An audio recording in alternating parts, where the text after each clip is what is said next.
Hello guys, this is your friend and we are back with a new fanfic. Which is what if Naruto become the strongest shinobi in the elemental nations part 1. And if you enjoy this fanfic then please press the like button and subscribe to my channel for more fanfic like this. And now let's start the fanfic. The sounds of laughter filled the backyard of the Namikaze compound. Two little girls with huge smiles on their faces stood, jumping up and down in excitement. One of these girls is Mito Uzumaki Namikaze. She was the spitting image of her mother, Kushina Uzumaki. Mito inherited her mother's amethyst eyes, her long flowing red hair and Kushina's round face. The next girl is named Naruki Uzumaki Namikaze, Mito's twin sister. Mito inheriting Kushina's features, Naruki inherited Minato's features. Long blonde hair tied into two pigtails along with her sky blue eyes. Her face being the same sharp features just like her father. "San, are we really going to train?" Minato looked at his daughter Naruki and smiled. "Hi, your Ka-san and I have decided to train you both early. You both need to control the Kyuubi's chakra." Mito nodded along with her sister. "Will Jiraiya Gigi and Tsunade Ba-chan train us too?" Mito asked. Minato again nodded along with Kushina. Both girls grew even more excited that two of the Sanins would be training them. Off in the distance, leaning against the door frame was the third child of the Uzumaki Namikaze family, Naruto. His father decided to seal the Kyuubi's chakra into his sisters while he sealed the Kyuubi's soul into him, something he hated his father for doing. Naruto had asked both Minato and Kushina to train him but all he got was no and being told to go back to his room. Since the age of 4 he had asked but all he got was no, that they needed to focus on Mito and Naruko so that they could control the Kyuubi's chakra. In time he learned to stop asking. His parents didn't treat him the same as his sisters. Minato and Kushina dotted on Mito and Natsuki while they ignored Naruto. Naruto let out a tisk, turned and left the family to do whatever they wanted. Flashback. Uzumaki Namikaze compound. Naruto heard the puff of smoke that he would come to associate with Jiraiya. He heard footsteps close to his bedroom door. "What do you think Jiraiya is here for Minato?" Minato shook his head in confusion. "I don't know Kushi-chan." Both parents made their way down the stairs. Naruto opened his bedroom door and followed them, being careful and trying to make the least amount of noise possible, suppressing his chakra unknowingly. "Jiraiya-sensei, what are you doing here?" Minato asked looking at his old sensei. Jiraiya turned to his old student with a serious face. Minato seeing this immediately got into Hokage mode. "Minato, I just got back from MT. Myoboku, I spoke with Shima and Fukasaku." Minato looked at Jiraiya in confusion. "They told me of a prophecy. The child born of flash of yellow and fury of red will reshape the world in darkness or in light. Minato, I believe one of your daughters is the child of prophecy." Both Minato and Kushina looked at Jiraiya in shock. "Are you sure, sensei?" Jiraiya grunted in response. "I'm sure, Minato. We should start training the both of them as soon as possible. They need to be able to conquer and control the Kyuubi's chakra or else they shape the world in darkness." "What about Naruto?" Kushina asked. Jiraiya merely waved his hand. "Forget about him. He holds the soul. There is no risk from him.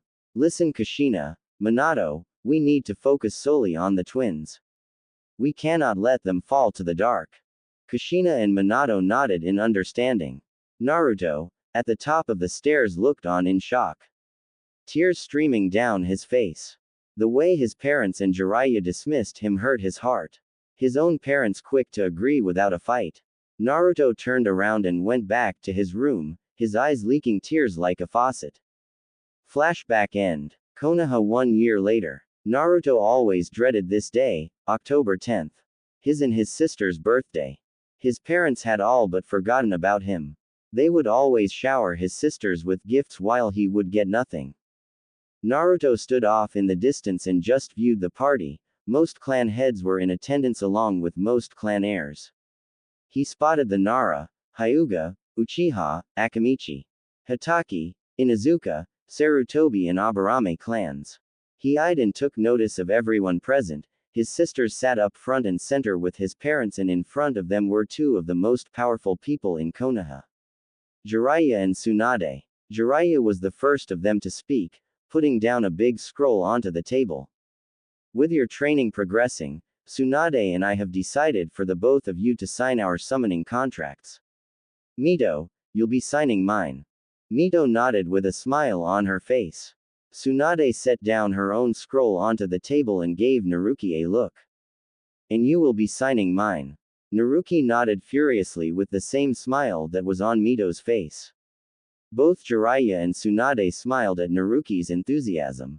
Now, both of you will need to sign your names with your blood, Jiraiya said, pulling out 2 kunais.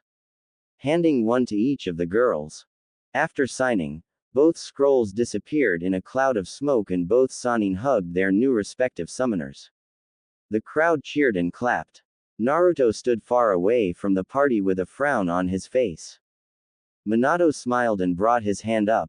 Now that we got that over with, Kushina and I would like to announce something. Kushina walked up and nodded. Minato and I have named Mito and Naruko as the heirs to our clan, she finished. Minato nodded and continued, Naruko will be the Namikaze clan heir while Mito here will be the Uzumaki clan heir. Naruto's eyes widened in shock, something inside him finally breaking. He looked at both his sisters, seeing shocked eyes and huge happy smiles on their faces. Tears streamed down his face. The crowd, after a few seconds of silence, cheered at the news. The saviors of Konoha being named the heirs of their clans was good. Fugaku and his wife Makoto looked on in shock. Fugaku was indifferent, but he felt for the boy and his situation. Makoto knew of Naruto was the only one that treated him with respect. She turned her head and spotted Naruto in the corner silently crying, his hands in fists. He silently left the party, running up the stairs to his room. Makoto frowned. She followed Naruto, staying still once she made it to his bedroom door. She heard several thuds and mutterings. After a few seconds it stopped. She knocked on the door and was only met by silence. Naru-kun, it's Makoto, I'm coming in all right. She opened the door and viewed the scene in front of her. Most of the room was in disarray, things broken on the floor. She saw Naruto sitting down, his knees pressed up against his chest, leaning up against the frame of his bed, crying. Naru-kun. Makoto trailed off. She sat beside him and wrapped an arm around him. Naruto quickly pressed up against her chest and fisted a part of her shirt. Why do they hate me, Makoto-chan? Why? Naruto whispered. Makoto frowned and rubbed his back. Just let it out, Naru-kun. It's just you and me right now. Naruto wailed against her chest, sobbing the most he's ever sobbed. After a few minutes, the sobbing stopped. Makoto noticed that he passed out. She gently lowered him onto his bed and quickly cleaned the boy's room. How could Kushi-chan do this? How could she do this to her own son? Naruto's mindscape. Naruto woke up feeling water on his cheek. Lifting himself up, he rubbed his eyes and looked around.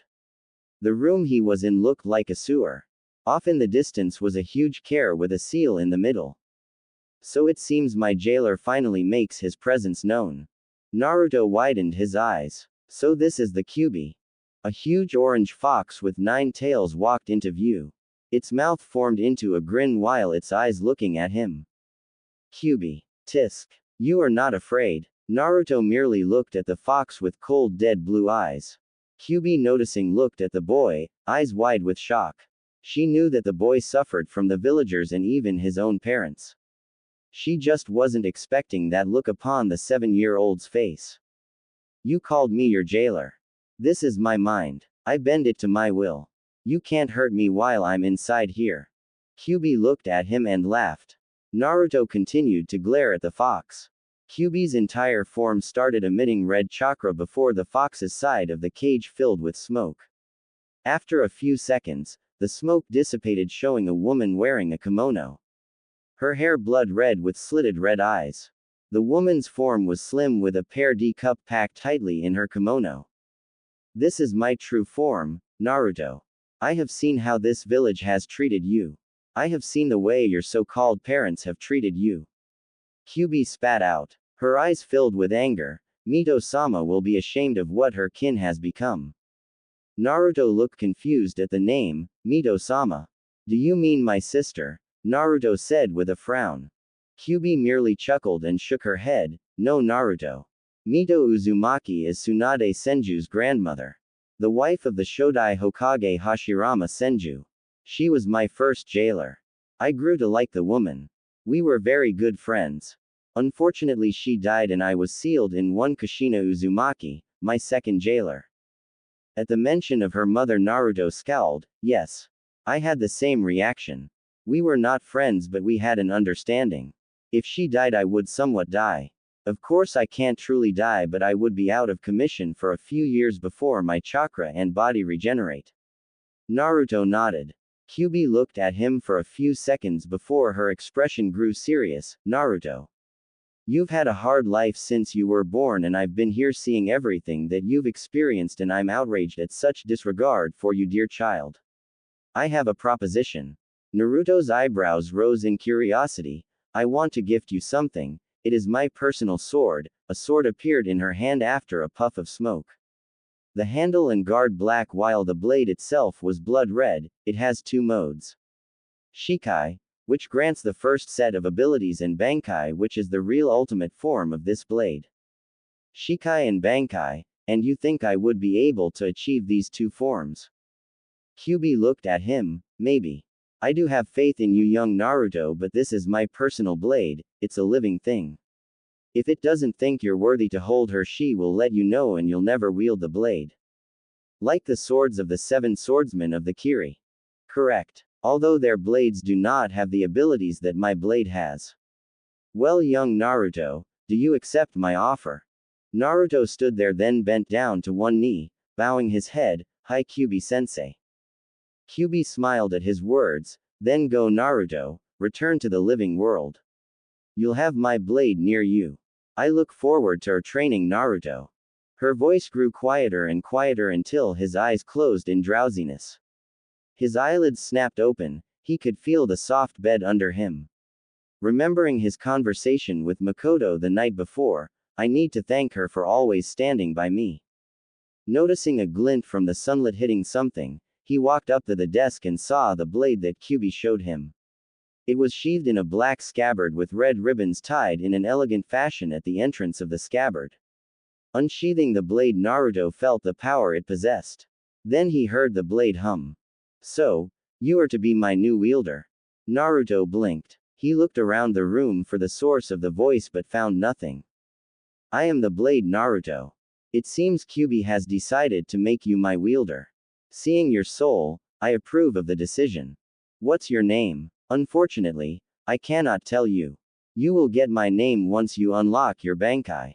I'm sensing great things from you, young Naruto. It seems we will have a fruitful partnership.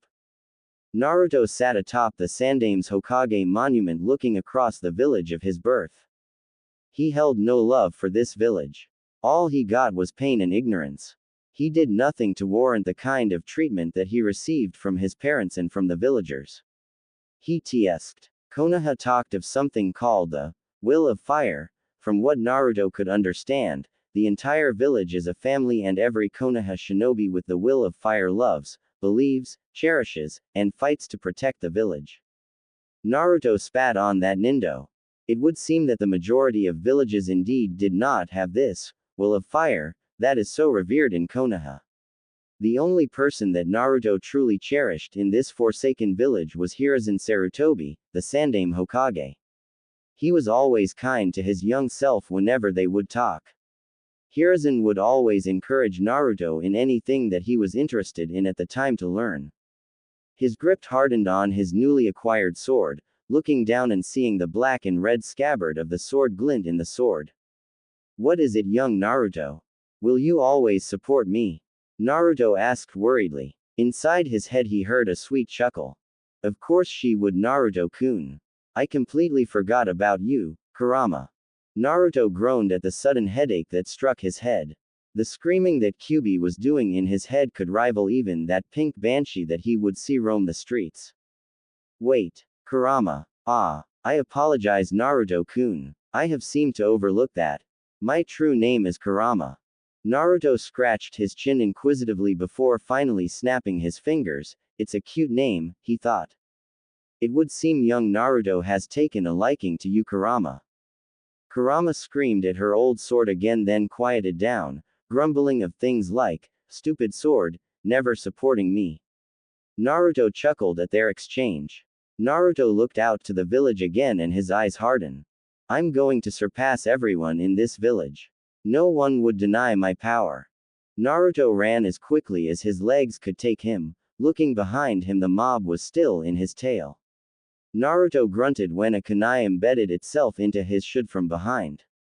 A kunai thrown with precision. Ninja. His sides were hurting as if he was on fire, the cuts all across his body diminishing his speed.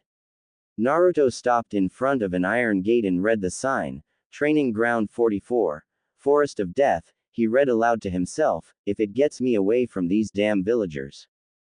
Jumping the fence, he ran towards the first. Damn it. The demon ran into this accursed forest.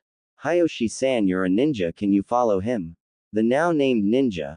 Hayoshi shook his head furiously, even ninja know not to go in there. Tisk. We'll get the demon eventually. Naruto shook his head at the villagers before making his way into the forest. He ran and ran until finally stopping and leaning on a tree. His breathing got slower and slower until he collapsed into the ground. He put pressure on his most serious wound, trying to stop the bleeding. His breathing was getting slower and slower, black dots forming in his vision. So, this is how it ends. My family doesn't love me, the villagers hate me, and I have no one. Curse you, Minato. Before the darkness could take him, he spotted a woman making his way over to him. The woman crouched and rubbed his cheek. Naruto leaned into the warmth of the hand before finally the darkness finally took him. Konoha, Anko Mitarashi's home. One day later. Naruto groaned in pain. His entire body hurt. Opening his eyes, he was met by the view of an apartment bedroom. Confused, he finally noticed the soft and fluffy surface he was on. Looking around the bedroom, there was no indication of who this room belonged to.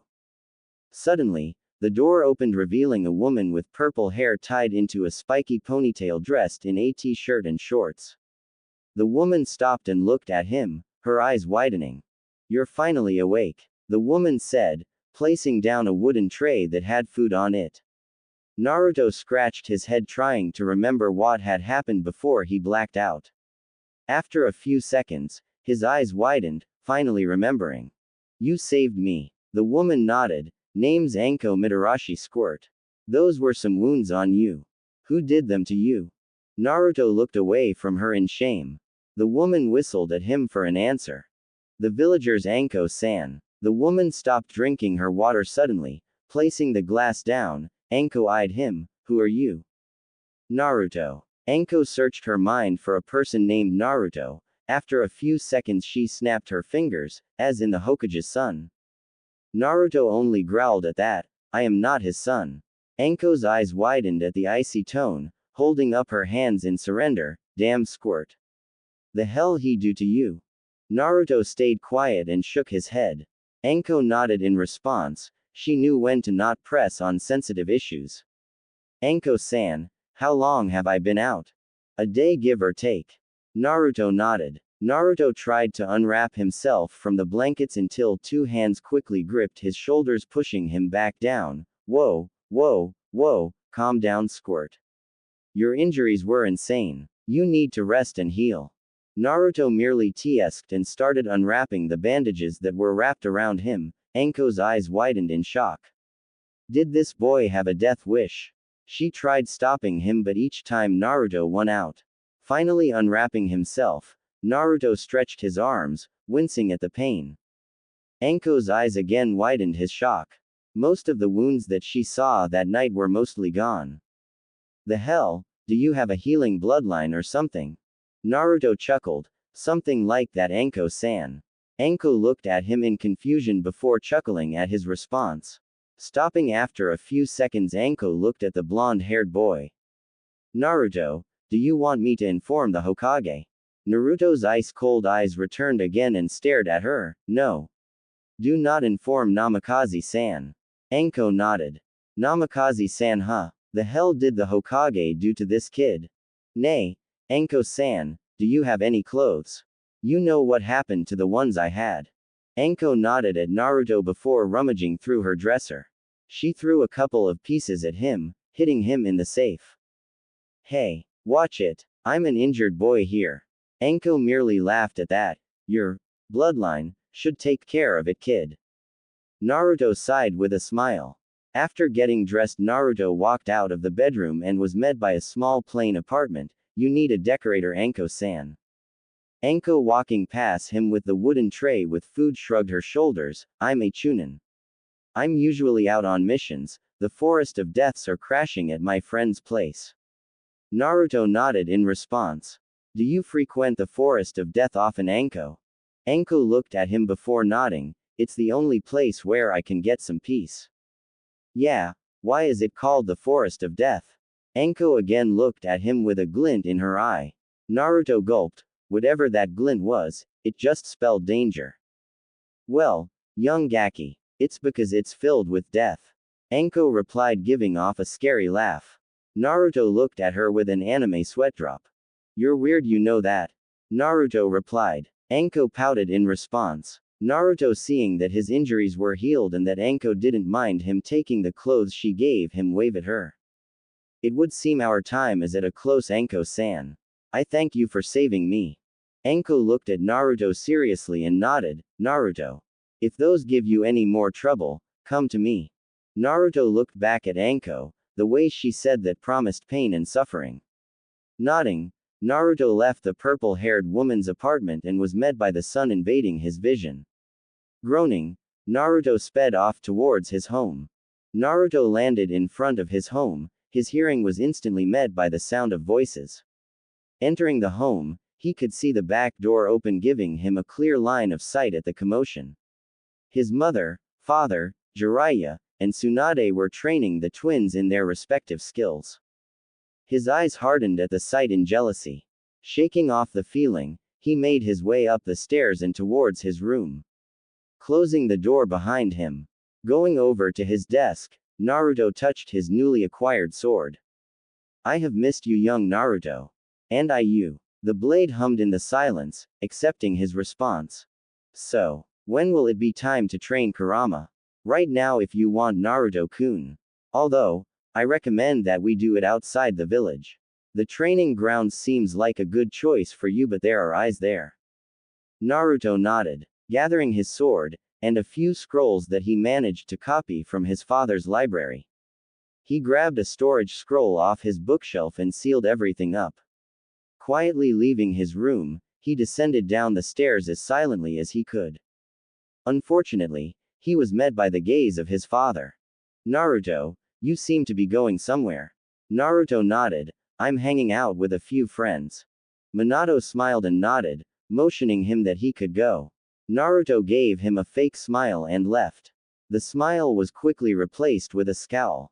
Shaking his head, he quickly made his way to the village gates. The faster he was out of the village, the better. Finally arriving at the imposing gates, Naruto looked at the two chunins who were sat at a desk with a huge book. Both chunins didn't even pay attention to him. He even spotted one of them taking a nap. After traveling up the road for about 10 minutes, he dipped right into the woods. A small clearing met his eyesight. Naruto smiled. This will do. Quickly unsealing all of the material that he brought with him, Naruto focused more on the scrolls that he copied from his father's library. It was the beginner stages for Fuinjutsu. Fuinjutsu held interest for him. The potential that Fuinjutsu held was immense, the power that it held was even more immense. He recalled a story from of the books at the local library that Uzushiogakure, the homeland of her mother Kushina, was destroyed due to the fear of its techniques. Uzumaki's naturally held an affinity for the art of Fuinjutsu. Carefully reading the scrolls, Naruto's eyes widened in shock. The sheer level of detail these scrolls contained excited him. While he did hate his father, he couldn't deny the skill that he held in Fuinjutsu. 2 hours later. His brain hurt mentally after 2 hours. He's gotten his calligraphy down to a passable level, at least to himself. He still needed to practice. Calligraphy was one of the more important aspects of Fuinjutsu. One thing is written down incorrectly, the blowback could be big. Naruto sighed. Next to him, his sword hummed. Yes. I think it's time we train together so I can teach you that ability, Naruto-kun. Picking up the blade and unsheathing it, his vision was met by the beautiful blood-red metal glinting due to the sun. Swinging the blade in a few practice strikes, Naruto always liked the weight of the blade. It was light yet extremely durable from what Kurama had told him. What we'll be learning is the first and main attack that you'll be using when you use my blade. Once you learn this technique, you'll be able to shoot energy-based waves from my sword. Your chakra is unique, Naruto, only you will be able to speak to me and use my abilities. Anyone else would just see me as a regular sword. Naruto nodded. So, how do I use this ability? Gather your chakra along the blade. Once you see the blade give off a faint red glow, the ability is ready. Swing the blade and you'll see. Basically Getsuga Tensho. Naruto did as he was told. Closing his eyes, he concentrated his chakra from his hand to go up the handle and into the blade. The blade started to vibrate in his hand and give a faint red glow. Naruto opened his eyes and swung his sword.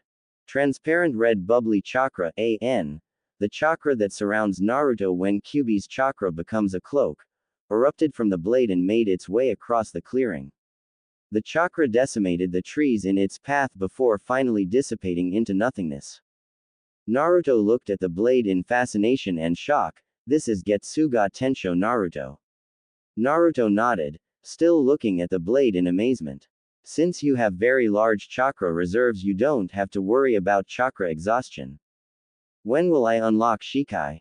The woman hummed. When we are both truly one with each other, then will I tell you my name to unlock Shikai. Naruto scratched his head. Then how do we become one? Through the process known as Jinzen. You'll lay me on your lap and meditate. You'll be pulled into my world and there you will meet my true form. I don't give out my name just willingly. You will have to fight me into submission, only then can I tell you my name. Naruto nodded at the new information. I won't do Jinzen now. I need to get stronger in order to take you on. Naruto heard light chuckling in his head and smiled. Konoha 5 days later, Academy. Naruto had enrolled himself into the academy. His twins Mito and Naruki were also enrolled.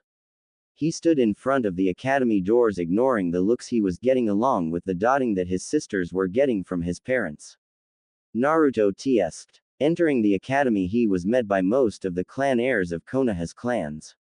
He didn't associate with any one of them. The only person he remotely associated with was Itachi, Makoto's oldest child. Making his way to his assigned classroom, most of the clan heirs followed him unknowingly. He already knew most of the clan heirs were in the same class as him due to some documents his father had out on his desk at the compound. Naruto viewed the room before picking a spot at the back of the classroom and in the corner. Naruto tapped his fingers on the desk waiting for his new teacher to appear. Most students were in the classroom, already picking out seats. The doors opened and in walked a Chunin. Welcome everyone, I'm your new sensei Yumino Iruka. Most of the class was quiet. The seats you're currently in are your final seats until the end of the quarter. So if you want to switch, now would be a good time to do so. Shuffling filled the class, some students switched seats. Naruto stayed where he was, liking his seat. Good. Seats have been finalized. Now, onto roll call. Aburame Shino. Here, sensei. Akamichi Choji. Munch here. Please refrain from eating in the classroom until lunchtime, Choji. Now, Haruno Sakura. A pink-haired girl stood up and screeched, here sensei. Naruto flinched at the voice, already knowing that he wasn't going to like the girl. Haruno, where had he heard that name before? After a few seconds of searching his mind, he finally figured it out. Daughter of Haruno Mebuki, member of the Civilian Council. Nara Shikamaru. Troublesome, here, Hyuga Hinata. A girl with dark blue hair raised her hand timidly, here, sensei. Inazuka Kiba. A woof resounded throughout the classroom before a hand shot out quickly into the air. Right here, sensei. Rock Lee. Yosh. Here, sensei. A kid yelled out wearing a green spandex along with a bowl cut. Naruto raised an eyebrow in curiosity. Maida Guy's student Hyuga Neji. A boy with the same pupilless eyes as Hinata raised his hand. Here. Tenten. A girl with two buns on her head and wearing a Chinese dress raised her hand. Right here. Yamanaka Ino. A squeal filled the room before a blonde-haired girl raised her hand. I'm right here, sensei. Uchiha Sasuke. HN, was the only response that Iruka got. Iruka shook his head and continued on. Mito Uzumaki Namikaze. The red-haired Namikaze raised her hand calmly while nodding her head. Sensei. Naruki Uzumaki Namikaze. A blonde-haired girl jumped up and down in her seat excitedly, her hand shooting out rapidly into the air. I'm right here, sensei. I'm so excited. Iruka smiled at the girl's enthusiasm. Naruto Uzumaki Namikaze. Naruto merely turned his head toward Iruka before speaking. Here. Iruka looked at Naruto and scratched his head. It seemed Naruto wasn't as excited as the other students to finally be in the academy. Well, now that roll call is done, we'll be doing a skills test. We'll be testing you in taijutsu and a marksmanship test with kunai and shuriken. Now, follow me to the back of the school so the test can begin. The classroom erupted in conversation. Everyone was excited to finally show off their skill. Naruto simply followed the pack until they finally made their way to the back of the academy. Iruka stood in front of the students and motioned towards a box filled with kunai and shuriken. Now, the marksmanship test will be the first one we'll test. There'll be 10 targets and your goal is to hit as many as you can. First up is Shino. Shino nodded and walked up to the box. Grabbing a set of kunai, he readied himself before throwing the set. 5 out of 10. Nicely done, Shino. Shino nodded his head in response. Iruka motioned towards Choji to step up. The boy put away his ships and picked up his own set of kunai before finally throwing them. 4 out of 10. Not bad but not great. But you'll get better, Choji. Sakura, it's your turn now. The pink-haired girl made her way to the box and grabbed her own set. After a few seconds of concentrating, she threw the kunai and shuriken at her targets. 2 out of 10. Sakura, I would suggest you take the time to improve your accuracy. Iruka said with a small smile. Sakura merely huffed and went back to her spot. Shikamaru, you're up. Tisk. Troublesome. Skiramaru walked up, grabbed his own set and threw them. 6 out of 10. Well done, Shikamaru. Hinata, step up. The shy Hyuga girl walked up the spot, grabbed her set and threw them just like the rest of the students. 5 out of 10. Just like Shino. Well done, Hinata. Kiba. Kiba stepped up and threw his own set, getting only 4 out of 10. Rock Lee stepped up and got the same number of targets hit as Kiba. Neji. Neji huffed and threw his set. Iruka's eyes widened at the skill the Hyuga possessed. 8 out of 10. Although not a perfect score, the accuracy displayed is phenomenal. Iruka shook off his shock and motioned for Tenten, who also tied Neji. Ino walked up and only acquired a 3 out of 10 score.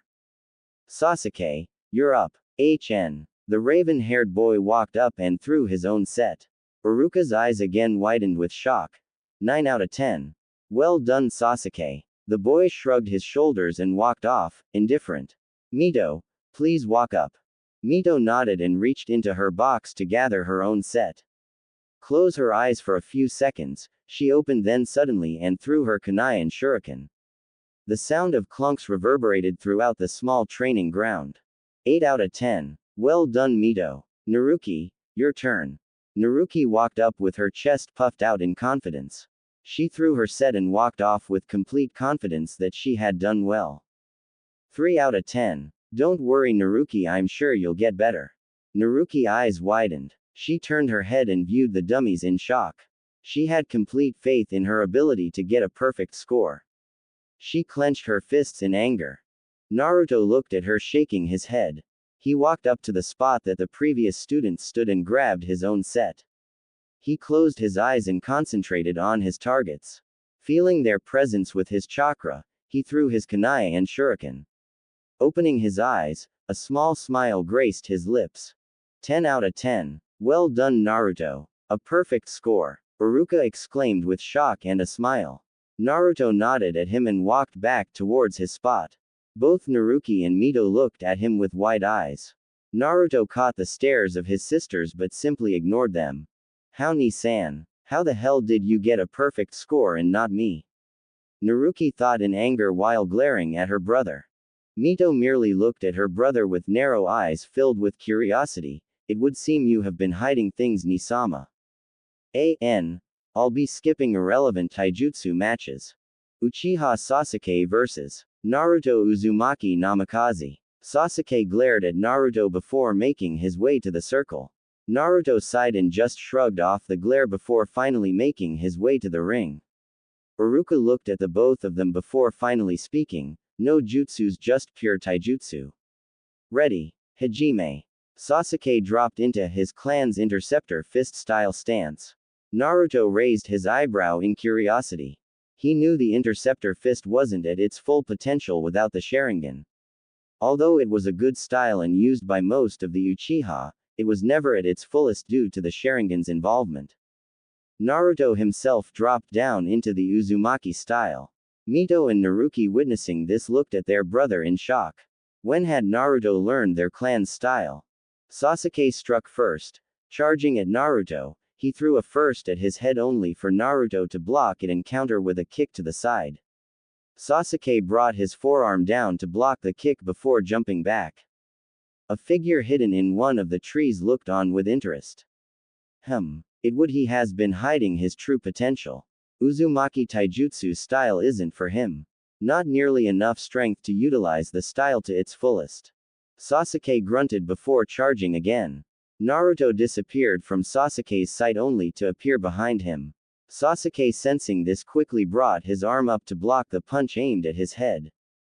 Oh, the figure chuckled, such speed. Sasuke spun his foot bringing Naruto down to the ground. Before Naruto could react, Sasuke was on top of him about to pummel Naruto's face. Sasuke, that's enough. Winner. Sasuke. Sasuke's fist stopped in midair. He tsked before getting off Naruto and walking away. The figure sighed, he has immense potential. With the right training, style, and motivation he could become one of the best.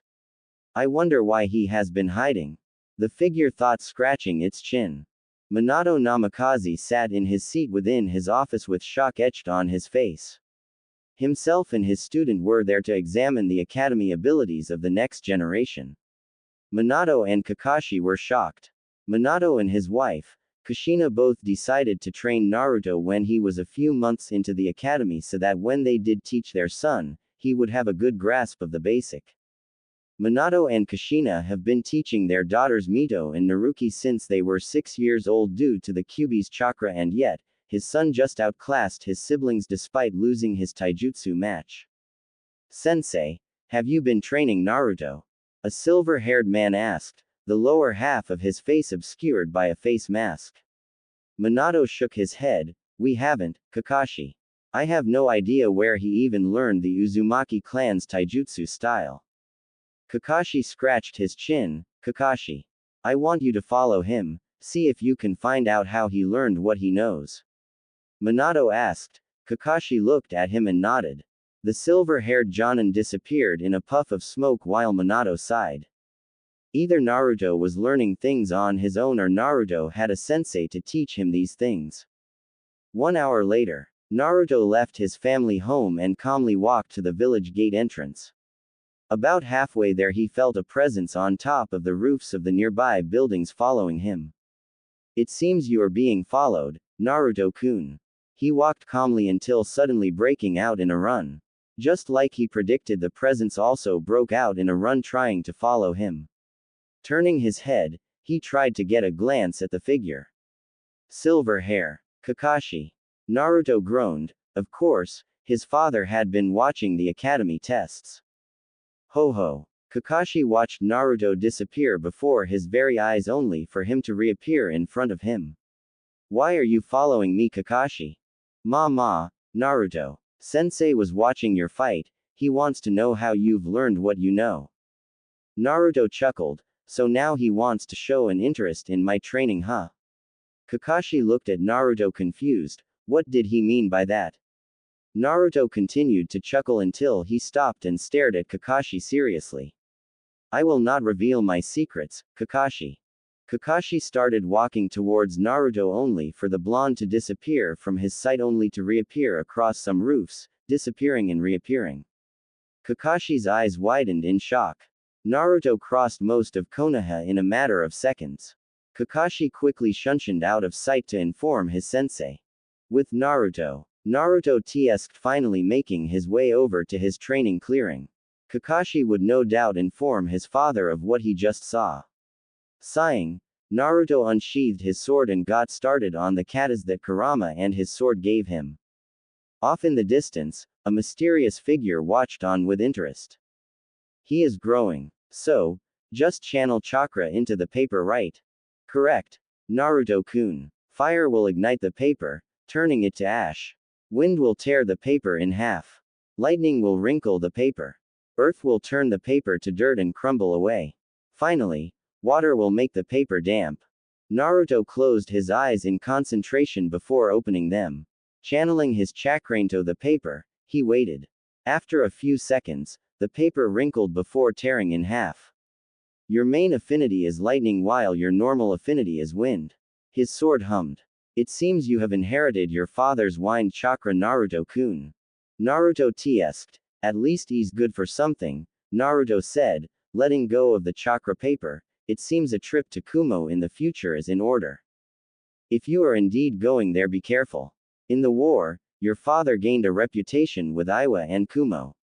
Sins of the father pass down to their children here in the elemental nations, Naruto-kun. Kyuubi replied in his head, her tails waving around growled, of course, the things his father had done in the war would pass down to him. Everyone in the elemental nations holds a grudge, it would seem. Let's do Jinzen. Are you sure, Naruto-kun? Naruto nodded in response and the sword hummed. Naruto sat down on the ground and crossed his legs, placing his blood-red sword on his lap. Closing his eyes, he concentrated. The figure off in the distance looked on with confusion. What is he doing? Naruto continued to concentrate before opening his eyes. He wasn't in the clearing anymore. He was nighttime in this place. The moon was out, shining light down on himself and wherever he was. The entire landscape was covered in white-gray sand. Off in the distance was a woman sitting upon a rock. Naruto walked towards the woman. Who are you? The woman turned her head and looked at him with her pale eyes. Her smooth white hair cascading down to her lower back. It's a shame you don't recognize me, Naruto-kun. The woman replied with a small smile. Naruto's eyes widened. You're my sword, aren't you? The woman chuckled in response. Yes, the woman replied, getting off the rock and approaching Naruto. This my personal world, like what you have with Kurama. Naruto nodded in understanding. I can never understand why Kurama chose blood red for the metal when white is my color. The woman said with a smile. Oh well, nothing we can do now. The woman lifted her head and stared at the moon. This is where we will fight, and if you beat me then I will reveal my name to you. Fight. Right now. Shaking her head. Not now, Naruto-kun, the woman replied, giving him a smile, but soon. Naruto nodded. This is where we will train, Naruto. Time is distorted in my world. The amount of time that we have been here so far, not even 1 second has passed in the real world, the woman indicated, waving her hands to show him her world. This will help you significantly in your training. So far you know one of my abilities, Getsuga Tensho. The woman told him. She raised her hand and swiped it across horizontally. A wave of silver energy erupted from the swipe and flew across the white sand before dissipating. That's my own Getsuga Tensho. Yours is red and transparent due to Kurama.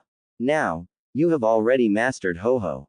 For the next few weeks, we are going to train you in how to use its final form, Shunpo. With Shunpo you'll be almost as fast, even on par with your father's Hiraishin. Naruto looks at her in shock. just as fast as Minato. Maybe even faster if you master it to its fullest potential. What? Faster than Hiraishin? You're joking, right? Naruto asked. The woman merely chuckled at him. She disappeared out of Naruto's sight. I am entirely serious, Naruto-kun. Naruto's eyes widened in shock, the woman now behind him whispering into his ear. Turning around, he looked at her. Why, you were just there. Naruto said, pointing behind him. The woman nodded. That was Shunpo, Naruto. Although it was a short distance.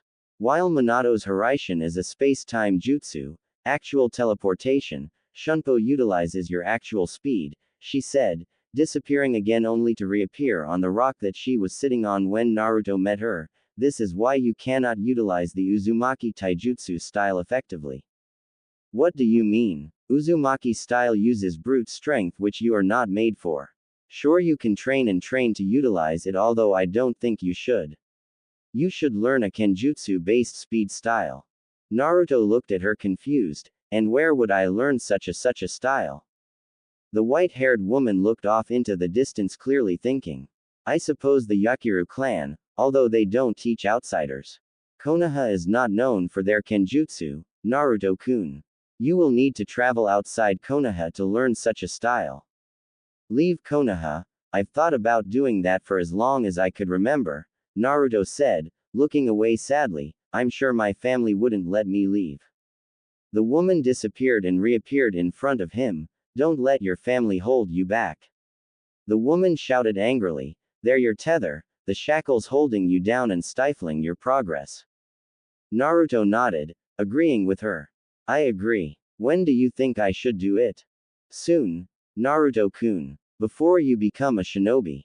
While you're a civilian, you can freely leave the village. Whilst a shinobi will be branded a missing nin for abandoning the village. Then I'll learn what I can in that time, then leave. The woman nodded before freezing. It seems you are being watched in the real world. Our time is up. Naruto nodded and closed his eyes. He opened them and was met by his training clearing. Looking around for the person his sword warned him about. I suggest you come out. I know you're here. After a few seconds, a girl with brown hair and brown eyes came out from behind a tree, clearly nervous. Naruto looked at her with curiosity. What's your name? Kurama y Yakumo. The now named Yakumo replied, scared. Naruto nodded. Why were you spying on me? Why you were sitting there with your eyes closed? I was curious. Naruto again nodded. He sighed before standing up. Don't worry, Yakumo-san, I won't hurt you. Yakumo visibly relaxed, letting out a sigh. Still looking at her with curiosity, Naruto asked, why are you out here, Yakumo-san? I assume you live in Konoha. Yakumo nodded. I do. I wanted to be a ninja, she said with a sad tone. The Hokage assigned Yuhi Kurenai to be my sensei at the request of my father. My Kekkei Genkai is me being able to cast very power genjutsu. Kurenai sensei is a genjutsu specialist. Yakumo looked away sadly. She refused to train me, telling me to seek another path. I refused that. The response. She, on the Hokage's orders, sealed my power. Then, at my family's compound, I killed my parents. Yakumo spat out in anger. I know I didn't. I overheard the Hokage saying that he would have me killed if I got too powerful. Note. This was originally the third Hokage, but I'm making it Minato. Yakumo clenched her fists in anger. Naruto frowned. Did Minato really order that? Did he really say that? Naruto sighed. Are you sure you heard the Hokage say this? Naruto asked, narrowing his eyes. Yakumo looked at him in shock, then in anger. Of course I did. I saw him and hid. He was talking with an old man covered up in bandages, she replied angrily. Naruto's eyes narrowed even further. Danzo, of course you were involved in the killing of this girl's parents. Don't worry, Yakumo-san. I believe you, Naruto said, smiling at her. Yakumo froze and looked up in shock. Why you believe me? Naruto nodded. Of course I do. Yakumo gave him one of the biggest smiles that he had ever seen on a person's face. Yakumo ran towards Naruto and hugged him with all her might. Thank you. Thank you. Thank you. Yakumo shouted happily. This hug lasted for a few seconds before Yakumo realized what she was doing before letting go with a red blush on her face. Sorry. She whispered, embarrassed. Are you hungry, Yakumo? I know a very good ramen stand. Naruto asked with a smile. Yakumo nodded with a smile. Well then, let's go. Mountains. Graveyard hideout. The mysterious plant-like figure phased up from the floor and turned toward his master. It seems he is growing like you have said. It would seem so. A man in the shadows replied, a small smile behind his mask. Continue to monitor his growth, Zetsu. Research his sword as well. Something doesn't sit right with me with that sword. As you wish, Zetsu replied, phasing through the floor. The masked man looked off into the darkness. Continue to grow young, Naruto. Once you are of sufficient strength, I will come for you. Fire Country, Konoha. Naruto walked Yakumo home before finally making his way to his home. Adjusting his sword on his back, Naruto got ready to use Ho-Ho until a figure immediately got in his way. The person wore Anbu clothing along with the traditional Anbu mask. Namikaze-sama, Hokage-sama requests your presence in his office. The Anbu said, bowing his head. Naruto scowled. He nodded before waving his hand in dismissal. The Anbu nodded before using Shunshin. Using Ho-Ho, Naruto disappeared and reappeared in Minato Namikaze's Hokage office. Naruto scowled at the people in the room. Minato, Tsunade, Jiraiya, and Kushina. Hokage-sama. Kushina flinched at the cold tone her son addressed her husband. Minato looked at Naruto in shock. Jiraiya displayed the same reaction as Minato while Tsunade looked at Naruto suspiciously. Reining his emotions, Minato quickly got rid of his shock. Naruto, Kakashi has informed me of the abilities that he witnessed you using along with the abilities that I saw you use at the academy. Your mother and I along with Jiraiya and Tsunade have been wondering where you learned them from. Minato asked. Naruto could tell Minato was trying to be sincere, but at the same time, he could tell he was a bit suspicious. I have learned them on my own, Hokage-sama, Naruto replied coldly. Jiraiya looked at Naruto seriously. Listen, Naruto. Someone must have taught you these abilities. We want to know who taught them to you. They could be a threat to you. Naruto glared at Jiraiya cold eyes. Someone must have taught me. Tisk. It would seem you don't think I could learn this on my own. Nice to finally know that. Oi Gaki. Answer Jiraiya's question. Tsunade shouted. Naruto directed his glare to Tsunade. No. Naruto replied coldly. I have been learning on my own due to my so-called family ignoring me and denying to teach me while you focus all your attention on my siblings. Naruto spat out. Sochi ple. Kushina spoke before being cut off by Naruto. Do not call me that. He yelled, clenching his fists. I have not been your son since I was born. Kushina's eyes widened at what he said. Tsunade looked at Naruto angrily. Don't speak to your mother that way, you bra.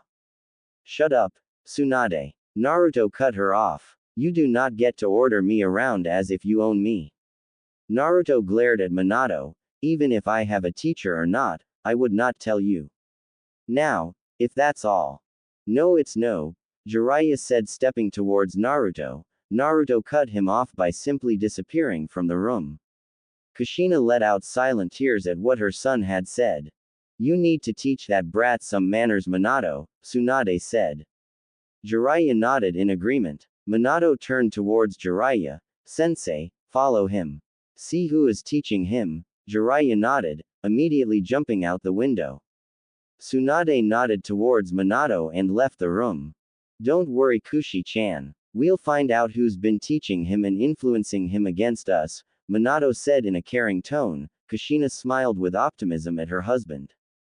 Uzumaki Namikaze compound. Mito glanced at her brother, her eyes filled with curiosity. How did Ni-san learn what he knows?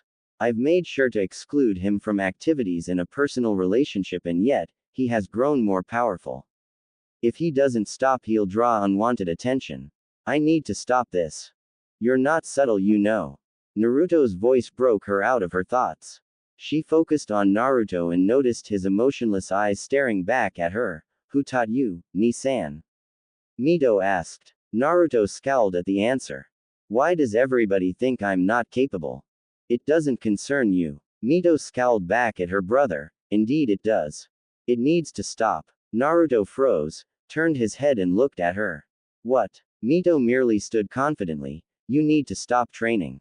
Naruto looked at her for a brief second before breaking out laughing. Mito looked confused and shocked. The laugh wasn't one of humor, it was one that completely devoid of emotion. You are indeed funny, Mito-san. Mito again scowled. If you do not stop training, then I will make you stop, she replied. It is for his own good. The man in the mask doesn't need to know about Ni-san. Oh, stop me. Surely you jest, Mito growled, slowly dropping into the Uzumaki-style stance. It would seem you are indeed not joking, Naruto said. Naruto shook his head before disappearing using a combination Ho-Ho and Shunpo. Mito's eyes widened in shock. What? He's faster than what he showed at the academy. Damn it. He's drawing too much attention to himself. Mito sighed then shook her head. I will ask Tu-san for a seal to seal away his powers if necessary. Oni-chan. Another voice broke her out of her thoughts again. Turning her head, she was met by Naruki. Mito smiled at her sister. Yes, Nei-san. Mito asked. Naruki returned her smile. Tsunade-sensei wants us for her lessons. Mito nodded and followed her. Konoha. Naruto's personal training ground. Yakumo-chan, can I see your seal? Naruto asked. Ever since learning about Fuinjutsu, he had been curious of Yakumo's seal and whether or not he could unlock it to give Yakumo her abilities back. What for? I need to see the design and study it. Once I'm good enough in Fuinjutsu, I intend to remove it and give you back your powers, Naruto replied. Yakumo's eyes widened, her mouth open in shock. Yo, you're not joking, right? She whispered. Naruto shook his head. I'm not Yakumo-chan. I've read up on your clan and its immense power in Genjutsu. I want to give it back to you. Yakumo nodded furiously. She brought her kimono to just below her shoulder blade, revealing the black seal below the back of her neck. Naruto took out a scroll and copied down the design of the seal to study it later. All done, Yakumo-chan. Yakumo nodded, bringing her kimono back up. When can you remove it? She asked. Naruto scratched the back of his neck thinking, I don't know. I need to learn more of Fuinjutsu before I can start messing with this seal. I'll study it later to see what I can find out about it, Naruto replied, putting away his scroll. Yakumo nodded and looked up at the sky. What's your dream, Naruto? Naruto froze but readjusted. For everyone to acknowledge my power, Naruto replied, looking up at the sky the same as Yakumo. And yours? He asked back. Yakumo turned to Naruto with determined eyes. To become the best shinobi that I can. Land of Lighting.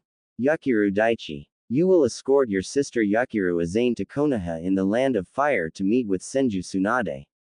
Do you accept this mission?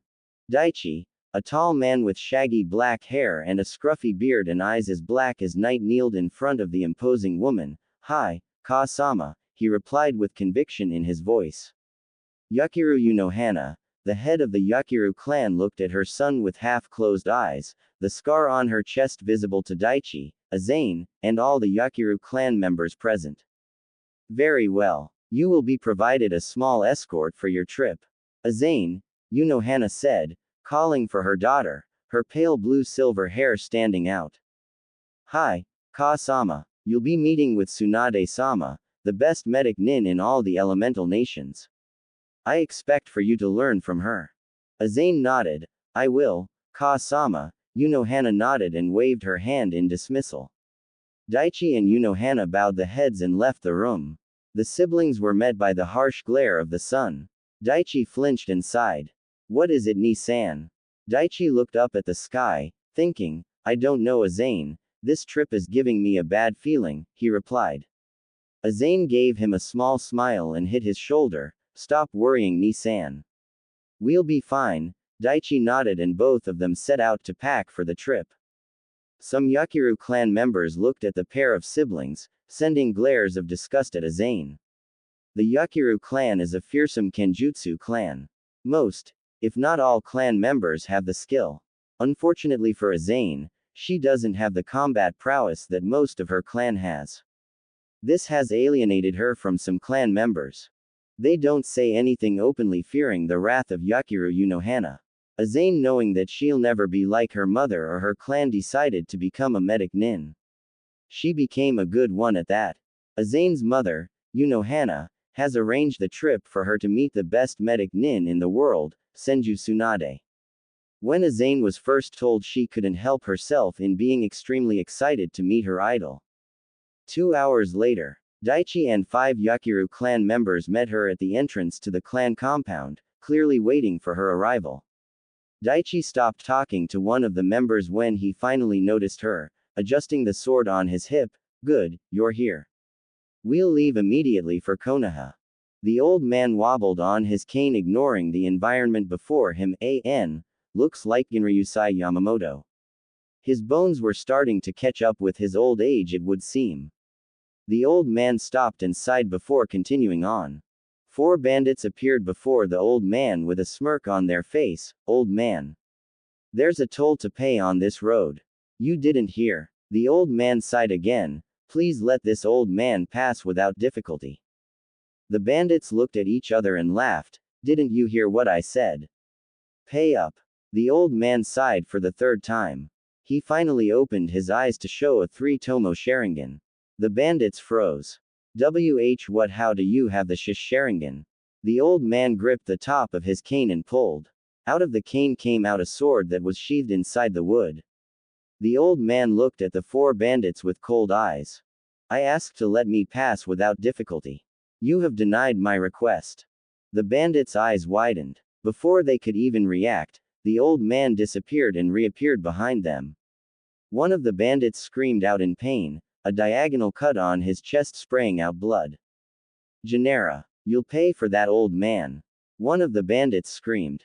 Going through several hand signs, he yelled out, Sweden no jutsu. Water style. Water bullet technique. The old man stayed still before going through his own set of hand signs. Kaden. Gokaku no jutsu. Fire style. Fireball jutsu. A grand fireball erupted from the old man's mouth. Both justice collided with force. The old man stood still, waiting for a few seconds. There's the steam, quickly disappearing and reappearing in front of 2 of the bandits. He slashed with speed that the bandits could only percept as a blur. Wah! One of them yelled out before being cut off by the old man's sword, piercing his throat. The bandit fell, clutching his neck. The steam died down, leaving the last one off in the distance, shaking. What are you? The old man stared coldly with his Sharingan. Your death.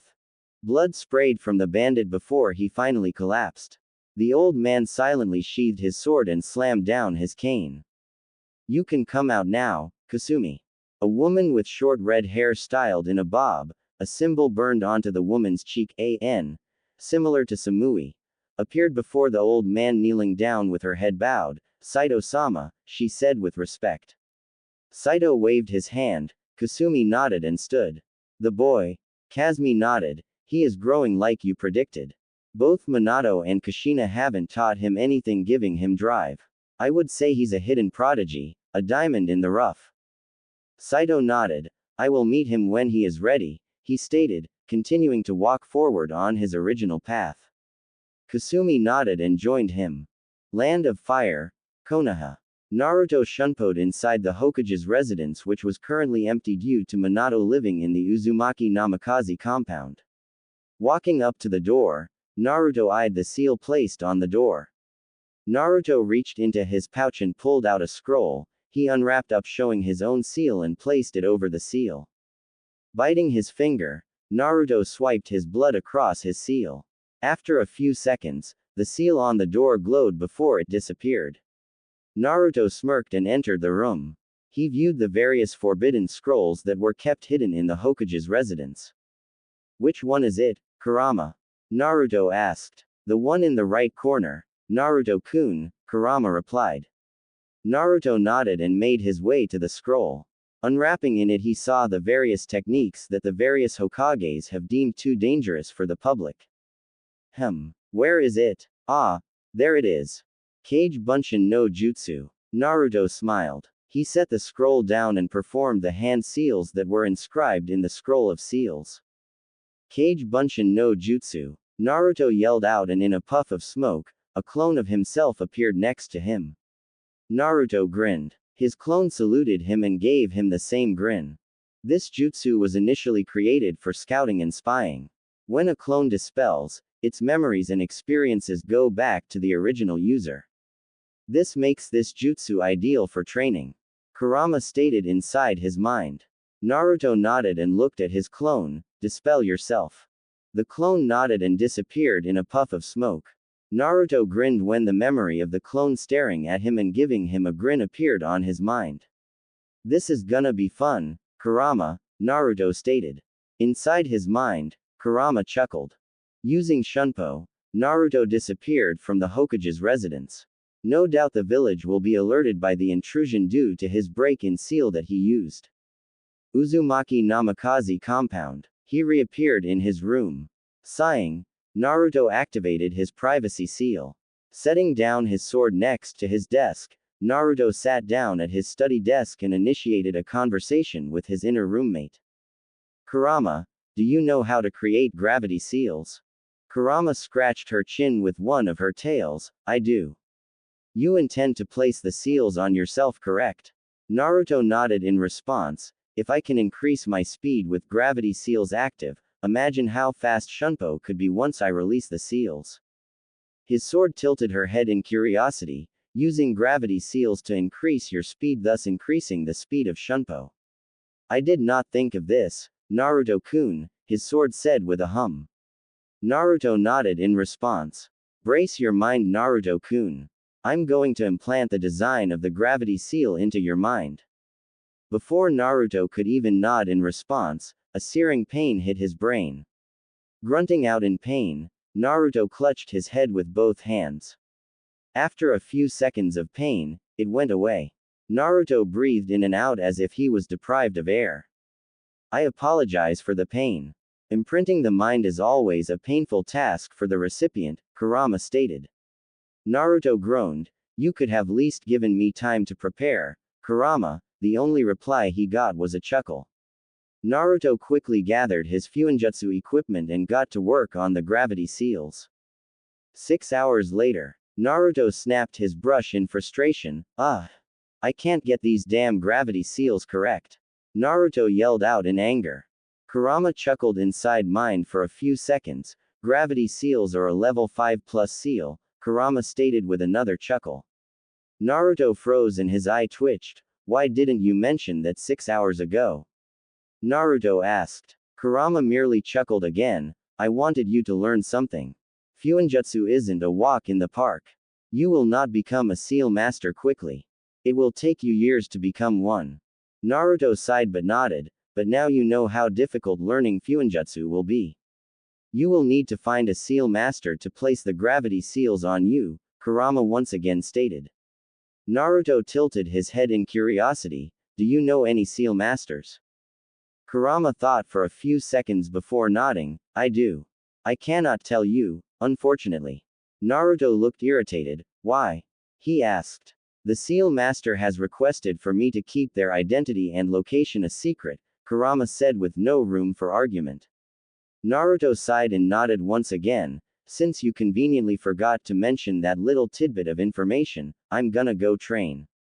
Naruto sealed away his fuinjutsu equipment back into their proper scrolls and deactivated his privacy seal. Naruto quickly grabbed his sword and exited his room. He heard voices on the first floor. Naruto scowled before putting on his mask. Walking down the stairs, he was met by the Mito and Minato to be working on what seemed to be a seal. Mito turned her head towards him and gave him an icy glare. Naruto glared back before leaving the compound. He checked his surrounds before using Shunpo. With each step, Naruto moved faster than anyone in the village aside from his father. Shunpo can only be used within a certain radius, which is rather small. Shunpo can only be used with each step, one could only go so far with each step. His Shunpo was rather unique. It required the user to have a mixture of his chakra, Kurama's chakra, and the unique energy that his sword used. It made himself the only person who could use and master Shunpo. After for seconds of using his technique, Naruto finally arrived at his personal training ground. He sighed and set down his sword. Making hand seals, Naruto used Kage Bunshin no Jutsu to create 4 groups of 10 clones. Alright, Group 1 is going to work on chakra control. Group 2 is going to work on katas, Group 3 is going to work on Raiden, and Group 4 is going to work on Fuinjutsu. You have your roles, get to work. All his clones nodded and got into their groups. Naruto watched them for a few minutes before he felt a presence watching him. I know you're there, whoever you are. You can come out now. Naruto yelled out. A figure walked into the clearing from the tree line, the purple hair moving in the direction of the wind. Hey kid. Anko greeted with a smile. Anko looked over his shoulder and spotted the clones. Seems you've been busy since we've met. Naruto nodded, turning his head to eye the clones. I got the jutsu from the Forbidden Scroll, Naruto stated. Anko looked at him confusedly. You are that as if it's the easiest thing in the world. Naruto shrugged. It was. The seal I used to break in was made by my father. It was originally intended to break enemy-made seals. I decided to use it on the seal that guarded the door. Anko whistled, using your father's seal to break into a room he helped secure. The irony is hilarious, Anko said, letting out a loud laugh. Naruto let out a smile at her comment. I figured I'd use the jutsu for training. It can cut the amount needed to learn things. I'm using for chakra control, katas, getting a hold of my Raiden affinity, and Fuinjutsu. You have a Raiden affinity. And wind, which I got from my father, Naruto replied. Anko again lets out a whistle at his statement. Naruto again shrugged his shoulders. An idea I have is to cover my sword in lightning and using it to extend the length of it. Anko scratched her chink, thinking, that has potential to be quite deadly. Naruto nodded. That's one reason. Another is using lightning to make an armor that covers my body and sword. Effectively stifling taijutsu. Like the Raikage of Kumo. Correct. I already have the speed necessary to catch up to him. I'm going to train to be faster. Anko's eyes widened. Faster than the Raikage. The only one to ever match his speed is your father. Naruto scowled at the mention of his father. I intend to surpass his speed as well. Anko stayed silent for a few seconds before laughing. That's a good joke, Gaki. Faster than the 2 fastest people in the elemental nations. Anko continued to laugh for a few seconds. Anko looked at Naruto's face and stopped immediately. You're actually serious? Naruto nodded. I'm looking to place gravity seals on myself to be fast, thus making my ability that makes me fast be even faster. Damn kid. How old are you? 8 years old. And your father isn't training you? Naruto again scowled and shook his head. Anko shook her head in disappointment. He doesn't even realize that you're a prodigy, she stated with a sad tone. Naruto looked away and nodded. Anko continued to look disappointed. Is that why you hate him? She asked. When did you find out? When you woke up after I healed you. Your tone said everything. Plus, you didn't call the Hokage, To-san, what did he do? Naruto sighed before he motioned Anko to sit beside him. Following his suggestion, Anko sat down and looked at him. It started after the Kyuubi attack. 1 hour later. And that's the story. Naruto finished. Anko merely looked at him before she rushed forward and wrapped her arms around him in a bone-crushing hug. Naruto froze. He hadn't experienced a hug in so many years. Naruto squirmed against Anko's hug. Anko, feeling this, quickly let go. She smiled cheekily at the blonde-haired boy. Sorry about that. It's okay. It's just been a long time since I've experienced a hug. Naruto replied, looking away from the woman. Anko tilted her head in confusion. You're serious? Anko asked. Naruto nodded in response and Anko growled. I hate your parents, Naruto. Naruto merely shrugged his shoulders. So do I, Naruto replied. After a few seconds of silence, Anko quickly. Nay, Naruto, how good are you in taijutsu? Naruto blinked, then frowned. Shit. Anko laughed. I suspected. Alright, stand up. I'm going to teach you snake style, Anko stated eagerly. Naruto again froze. Are you sure? I know who your master was, Anko-san. He was your sensei. Yes, but he taught it to you because he was your student. A Sanin at that. Those kinds of styles are regarded just like Kekkei Genkei, Naruto said.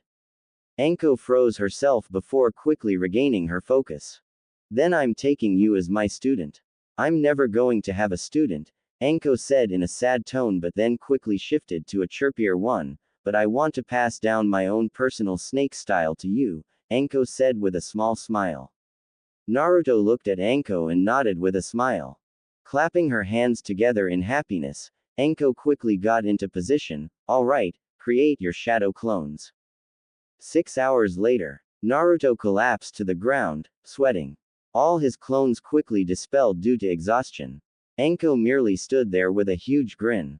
Naruto lifted his head and glared at Anko. You're a slave driver, you know that, Anko.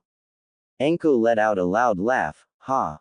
It's funny you think that was the peak of the training. Anko stated, a sinister smile on her face. Naruto quickly shook his head, lifting his hand in defeat. Anko. I'm done for today. You're worse than Guy. Anko froze at that comparison. I will never be like that green idiot. Just for that, our next training session is going to be double the effort. Naruto groaned. Land of Fire, Konoha. Naruto walked through the deserted park, making his way home from his training. He was mostly exhausted. He would have used Shunpo to get home, but that would have just strained his muscles even more than walking would. His sensor ability immediately picked up a familiar chakra. Naruto gripped his sword even harder. The chakra signature followed him for a few minutes before Naruto sighed. You can come out now, Mito. Naruto heard Mito growl before appearing in front of Naruto. In her hand was an oversized scroll. Naruto looked at the scroll in curiosity. Now what can that be? I followed you to your training ground and saw you train. I can't allow this to continue. You're drawing too much attention. And whose attention would that be? Naruto asked. Mito scowled before waving her hand dismissively. You don't need to know. As long as I know who this person is enough.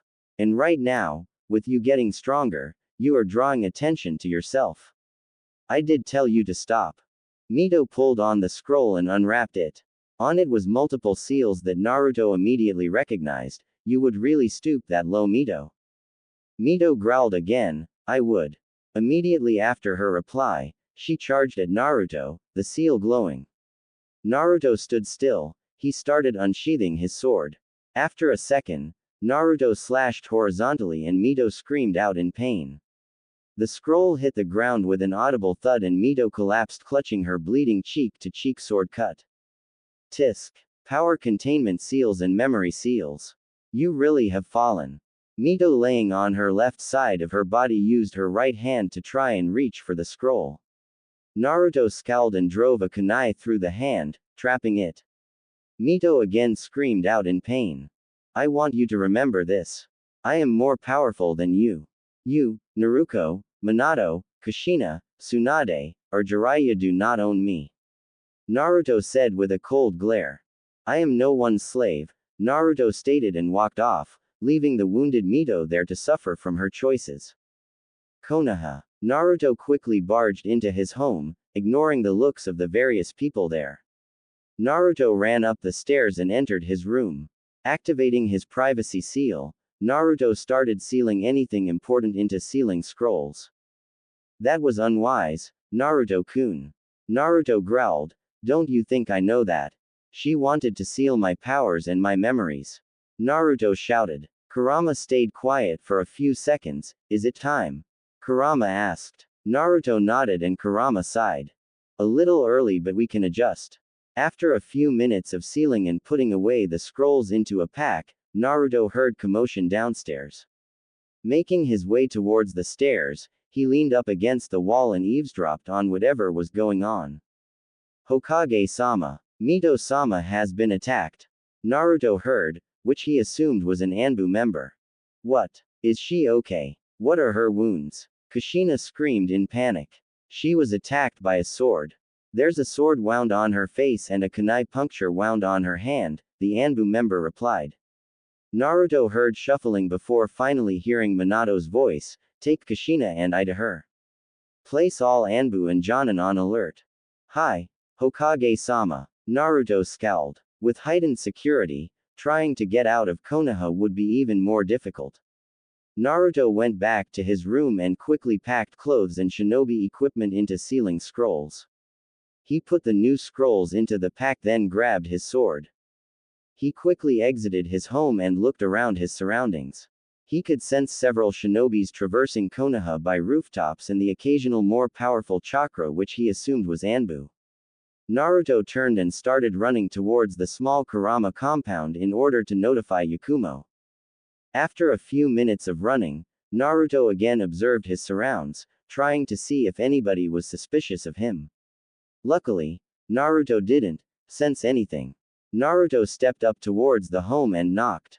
A few seconds passed of some shuffling, then the door opened, greeting him with the view of Yakumo. She was in her regular outfit, her kimono. What is it, Naruto? She asked. Seeing his pack and his sword with him, Yakumo's eyes widened in surprise. Is it time? Naruto gave her a nod. Yakumo ushered him inside and motioned towards the sofa. Just give me a few minutes to pack myself. Yakumo ran up the stairs and into what Naruto assumed was her room. Naruto sat there, tapping his foot nervously. Yakumo ran down the stairs with her own pack. She looked towards Naruto and gave him a nod. I'm ready. The both of them quickly left the Kurama compound and made their way towards the village gates. Naruto turned his head towards his new companion. Yakumo was observing the roofs, noting that there was an influx of Jonin ninja running around. Did something happen? My sister attacked me hoping to seal my powers and my memories. Gave her 2 new scars. Naruto replied coldly. Yakumo nodded and gave him a small smile. You finally knocked her down a few pegs. All that's left is Naruki. At the mention of his other sister, Naruto scowled. She'll never be a decent kunoichi with the way she is. She may be getting training from Minato, Kushina, Jiraiya, and Tsunade, but that'll never make her strong with the way she is. Her arrogance is her downfall. Yakumo nodded. She had met Naruki a few times when she was out and about in Konoha. Naruto's description of her was fairly accurate. She was arrogant. Naruki thought since she was the Hokage's daughter that she was better than everyone else. Yakumo shook her head, ridding herself of these useless thoughts.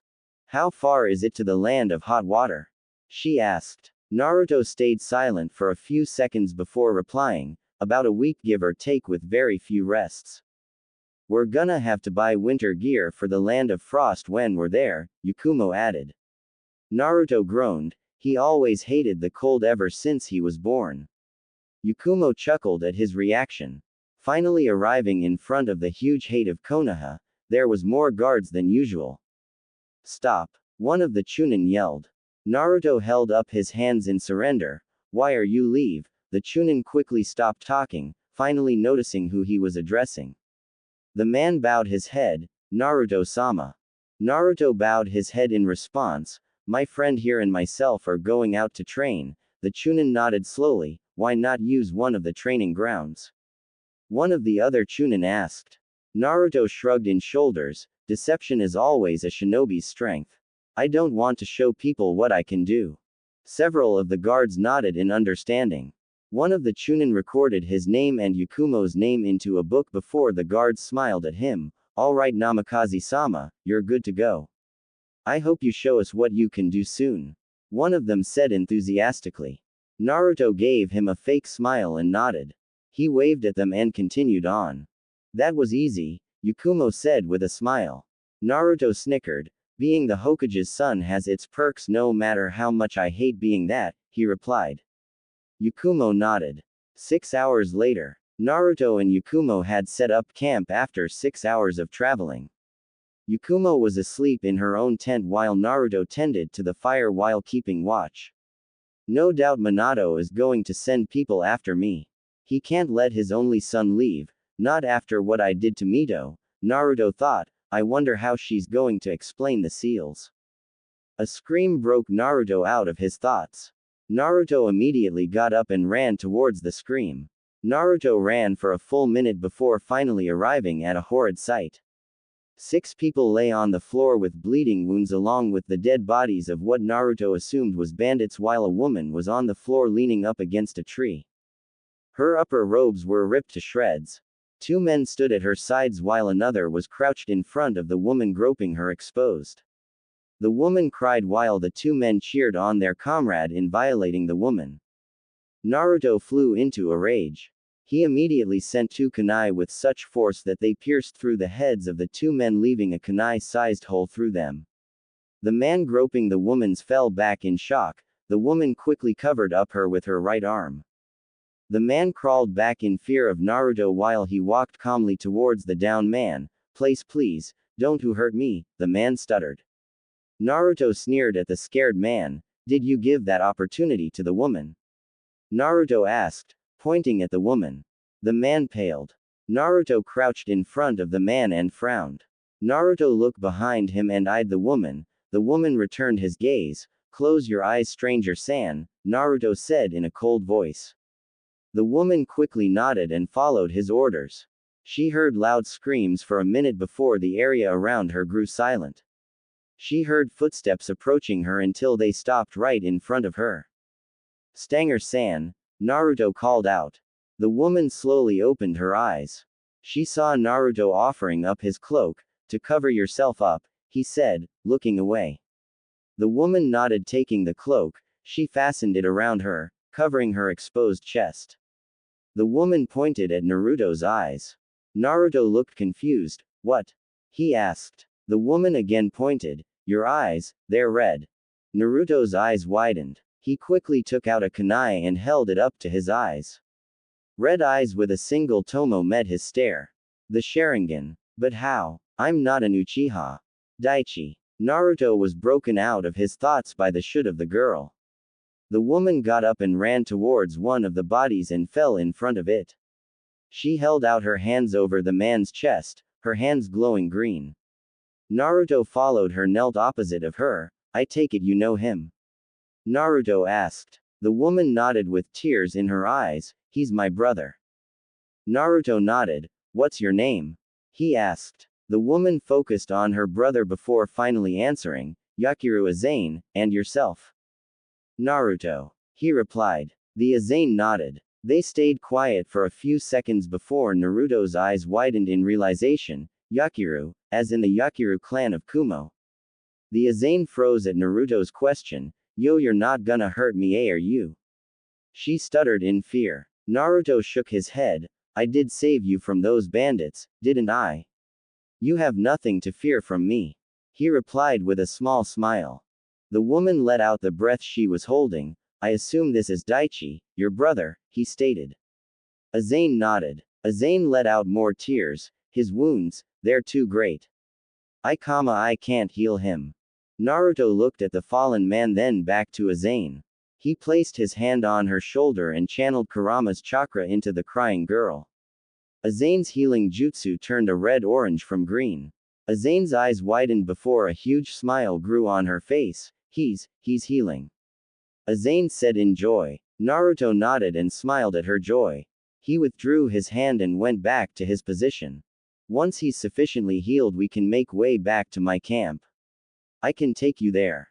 I'll come back and give your comrades here a proper burial. Azane nodded sadly. After a few minutes, Azane withdrew her hand. He can be moved now, she said. Stand up, and took a step back. Naruto nodded. He picked up Daichi and cradled his body. Naruto disappeared from Azane's view and reappeared back at his camp. Yakumo sat by the fire, now awake. She turned her head and gazed at Naruto. She quickly got up, went into her take and pulled out a sleeping bag. She laid it down and stepped back. Naruto placed the injured man down on the soft surface and disappeared. He reappeared in front of a shocked Azane. "Oh, how are you so fast?" she asked in shock. Naruto shook his shoulders and smiled. He brought his left arm around Azane's waist and disappeared from the battle site. He appeared at the camp. Azane detached herself from Naruto with a blush.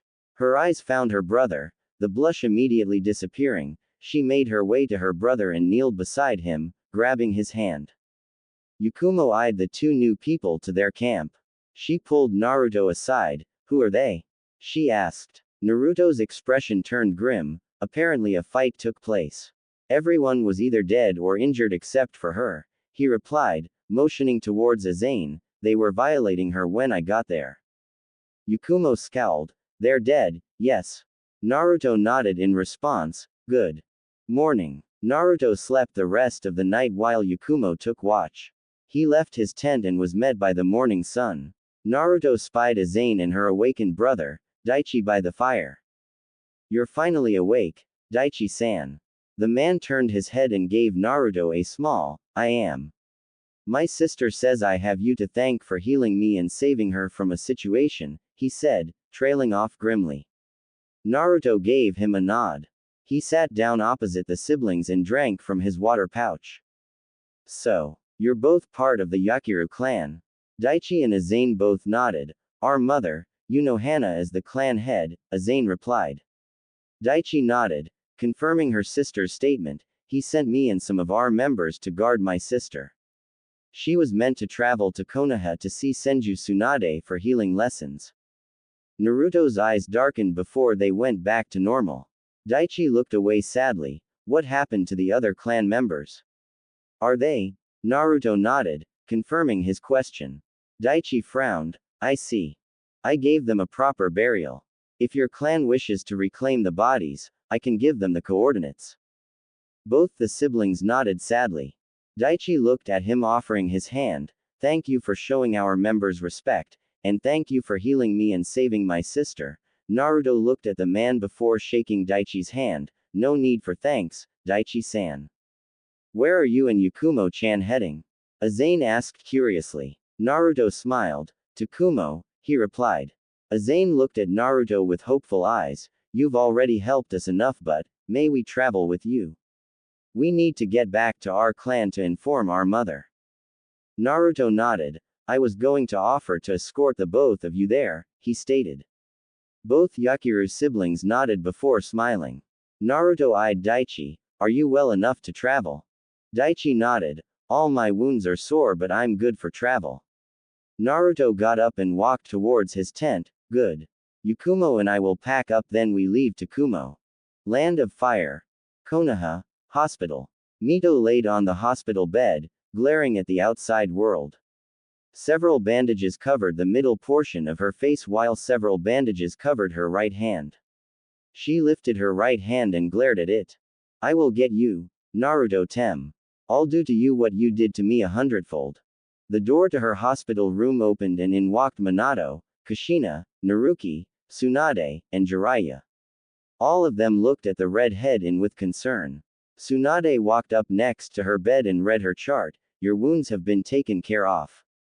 Aside from that, you should be fine." Mito's family let out a collective breath. Mito scowled before turning her attention back to the window. "Mito, who did this?" Minato asked. Mito ignored the stares. "Naruto," she replied. Everyone in the room stood there shocked. Kushina brought her hand to her mouth in shock. "Mito, are you sure?" Kushina asked. Mito merely nodded. "Why?" Naruki shouted angrily. Mito shrugged her shoulders. "I don't know," she replied. "I wanted to talk to him, wanted to see if he wanted some ramen with me, but he attacked me with a sword and a kunai," she lied effortlessly. Tsunade's gaze grew cold. "I knew something like this would happen," Tsunade stated. Jiraiya sighed before he nodded. Kushina sat down in an empty chair and cried.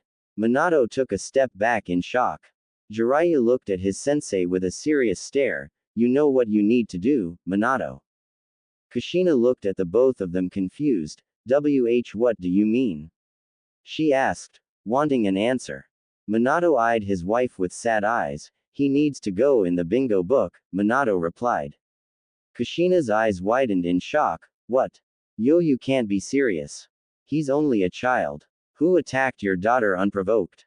Tsunade shouted at her student. Kushina winced at her tone. Tsunade's gaze softened. I'm sorry, Kushina, but your husband is right.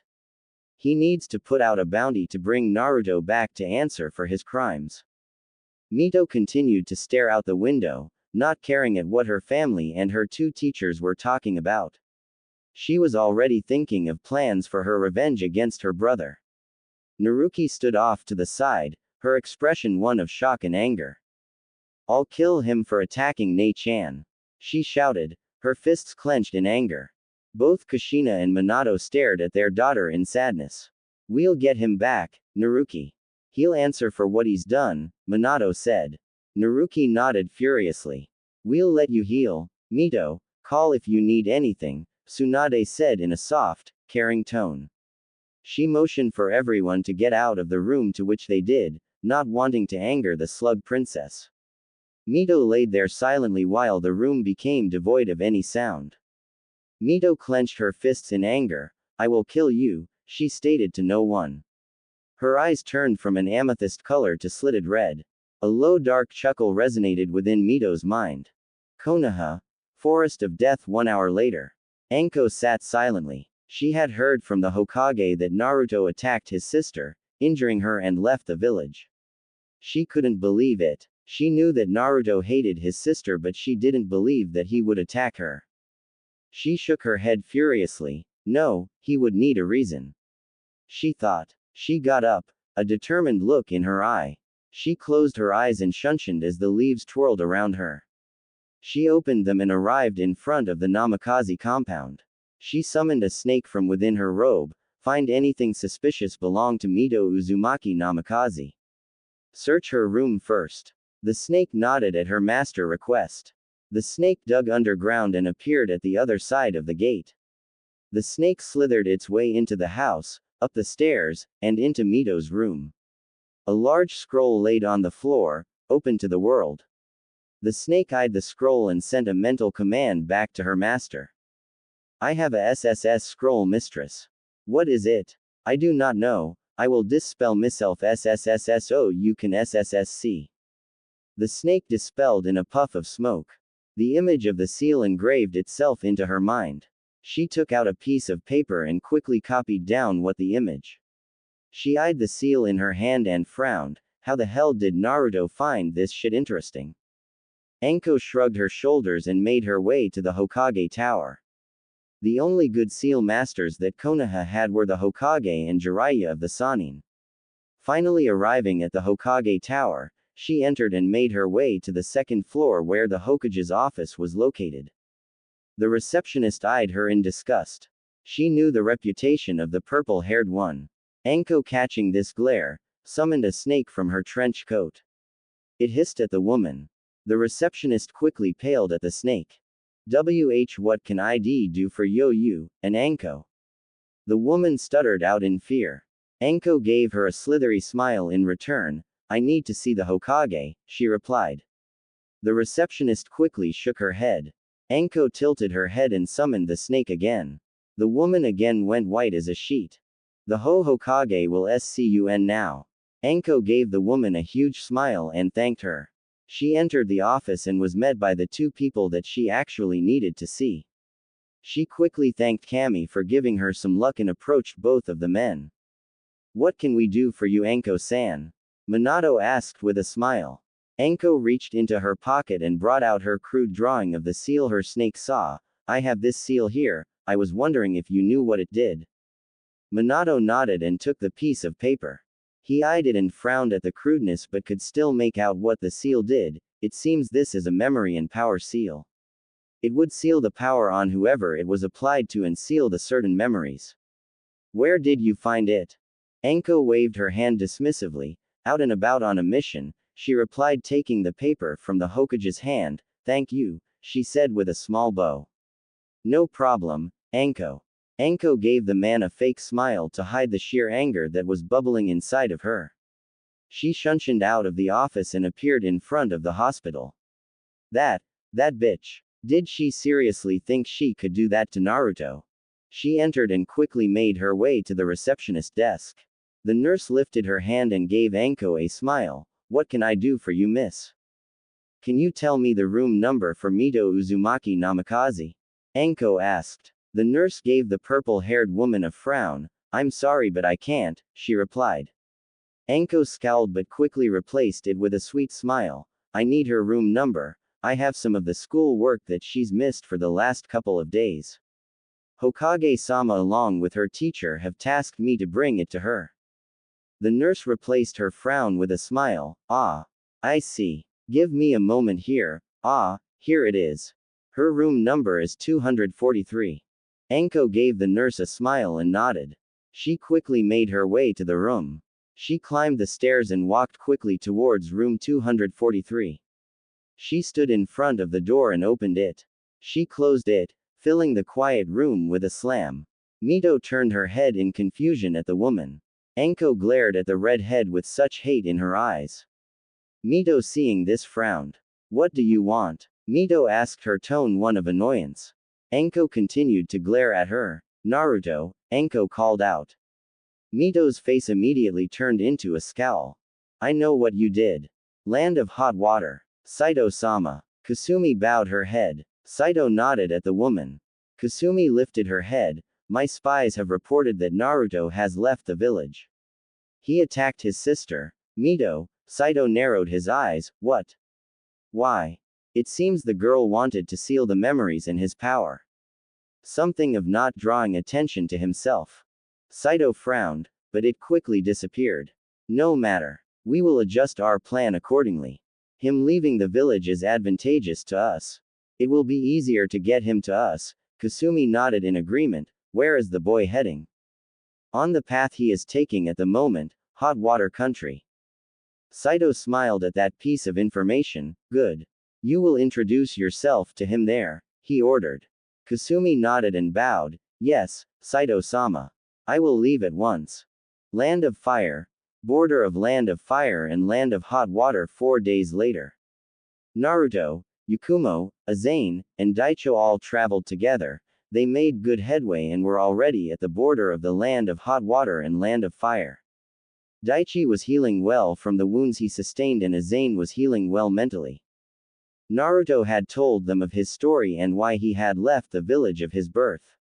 When he finished, Azane gave him a strong hug, telling him that when they arrive at the Yakiru compound, they'll ask their mother if he could stay with them for a few weeks. Naruto smiled at the Azane's declaration. Maybe he could stay there for a few weeks then move on to Kumogakure. He shook his head, ridding himself of the thoughts. He continued to walk with his group before he froze. His companions noticing this looked at him in confusion. What is it, Naruto? Yakumo asked. Naruto looked around him as if searching for someone. Daichi seeing this unsheathed his sword. Yakumo finally understood. We're being watched, Naruto stated. Sensor abilities. How nice. A voice resonated around him. A woman with red hair styled in a bob appeared before them. Naruto gripped the handle of his sword ready for a fight. Namikaze Uzumaki Naruto. My master wants to see you, the woman said, a small smile gracing her lips. Naruto's eyes narrowed. Who's your master? He asked. The woman merely shook her head. I, unfortunately, cannot tell you. He will introduce himself once you have met him. Naruto's gaze hardened. Daichi seeing this got into the Yakiru clan stance, readying himself for a fight. Naruto unsheathed his sword and getting into the stand that his sword spirit taught him. The woman just chucked. I guess I will have to drag you to him, the woman stated darkly. 2 puffs of smoke appeared around her hands. Once the smoke disappeared, she stood there wielding 2 blades. Naruto felt a pull. He looked at his sword and nodded. Closing his eyes, he felt his mind go someplace else. Sword's mindscape. He opened them and was met by the serene look of his sword spirit, her pale white eyes staring at him. She is a strong opponent, Naruto-kun. She simply stated. Naruto nodded. I know, his sword spirit shook her head, she is too strong for you. Daichi is injured and cannot fight to his fullest. Azane is a medical nin and Yakumo-chan has her powers sealed away. You will lose. Naruto groaned. Thanks for the vote of confidence, Spirit-chan. The white-haired spirit looked at him for a full minute in silence before finally speaking. I have only ever entrusted my name to one person. Kurama. I have seen what you have done and what you have promised. I have sensed such great potential from you, Naruto-kun. Naruto looked at the spirit in confusion. What do you mean? The spirit looked at him with hardened eyes. I have deemed you worthy. I will tell you my name. Naruto looked at the spirit shocked. What? Are you serious? I am, Naruto-kun. Naruto eyed the spirit with anticipation. The spirit used Shunpo and appeared in front of him. She gripped his chin with her hand and raised his head to meet her pale eyes. My name is. Outside world. Silver-white chakra erupted from Naruto. His companions covered their eyes, protecting them from all the dirt that was being whipped around. Kasumi eyed the blonde-haired boy in shock. What is power? Naruto opened his eyes. His once cerulean blue eyes were now silver. He brought his sword in front of him and called out. Silver chakra exploded around the blonde-haired boy, his silver eyes staring at the red head. Kasumi smiled, but after a few seconds, her eyes widened in shock. Naruto's silver eyes turned blood red with one tomo in it. The boy has already awakened his Sharingan. Kasumi reined in her shock and smiled at the boy. Time to see what you can do. She screamed, charging at the young boy. Naruto grunted and stood still, waiting for the right time to strike. After a second or two, Kasumi got close enough. Garasu Bakusu. Sakushi. Glass box. Illusion. With a wave of his sword, a glass box formed around the charging woman, freezing her in place. Azane looked at the glass box confusedly. What did you do? She asked. Naruto lowered his sword and sheathed it. I trapped her in a glass box that is an illusion. In that box, she's currently fighting me. He replied. She'll be stuck in there for a few minutes. On the inside, time moves more slowly, Naruto stated. Azane nodded her head slowly, scratching her head. Your blade has powers and sentience? She asked. Naruto nodded his head in confirmation. That's pretty rare actually, the silver-haired woman commented. Naruto looked at the girl with curiosity. What other swords have powers? He asked. Azane held her chin, trying to think. She snapped her finger, finally remembering. Well, there's one called Samahata. One of the 7 swords belonging to the 7 swordsmen of the mist.